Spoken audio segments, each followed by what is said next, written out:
Good morning అండి. ప్యానెల్లో ఉండే వాళ్ళందరికీ నమస్కారాలు. తెలంగాణ ఆవిర్భావం తర్వాత మొట్టమొదట ఆంధ్రప్రదేశ్గా అప్పచెప్పిన సందర్భం ఇవాళ కృష్ణా బేసిన్ లో నీళ్లు లేకపోతే నాగార్జున సాగర్ గాని శ్రీశైలం నుంచి గాని ఇలా నీటితో ఉత్పత్తి అయ్యే కరెంటు ఆగిపోయిన సందర్భాన్ని కూడా మనం చూస్తా ఉన్నాం. ఇలా నిజము దేవుడు ఎరుగు నీరు పళ్ళ మెరుగు అనే సామెత మనం విన్నాం. కానీ సముద్ర మట్టానికి 600 మీటర్ల దూరంలో ఎత్తులో ఉండే కొండపోచమ్మ దగ్గరికి ఇవాళ నీళ్లు తీసుకొచ్చిన ఘనత కేసీఆర్ గారిది. సరే, ఇవాళ కాళేశ్వరం ప్రాజెక్టు మీద మన మిత్రుడు శ్రీనివాస్ గారు కూడా గతంలో మాట్లాడిండు.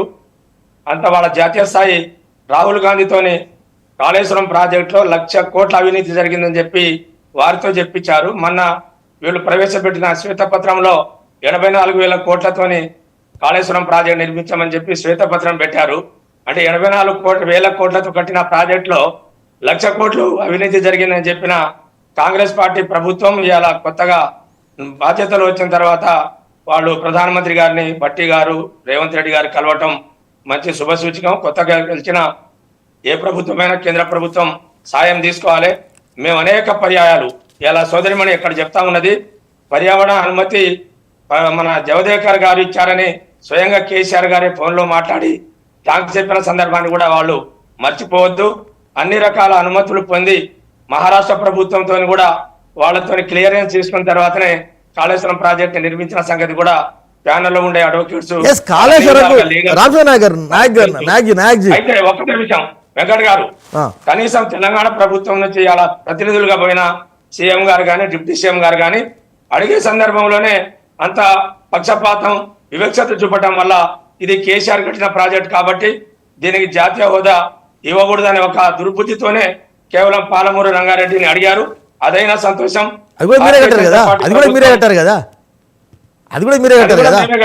అందుకనే మేము ఎప్పుడైనా రెండింటికి అడిగాము, 2 ప్రాజెక్టులకు అడిగాము. కానీ వాళ్ళు మాత్రం ఒకటి కూడా ఇవ్వలేదు. కాళేశ్వరంకు కాదండి, కాళేశ్వరంకు అవినీతి మకిలి అవినీతి మరక అంటుంది, దాన్ని ఎలా కడుక్కుంటారు మీరు? తప్పకుండా కడుక్కుంటామండి. మీరు ఎలాంటి కమిషన్ వేసుకున్నప్పుడు జాతీయ స్థాయి నుంచి సిడబ్ల్యూసీ వాళ్ళ సాంకేతిక బృందం వచ్చి కూడా పరిశీలన చేసిపోయింది.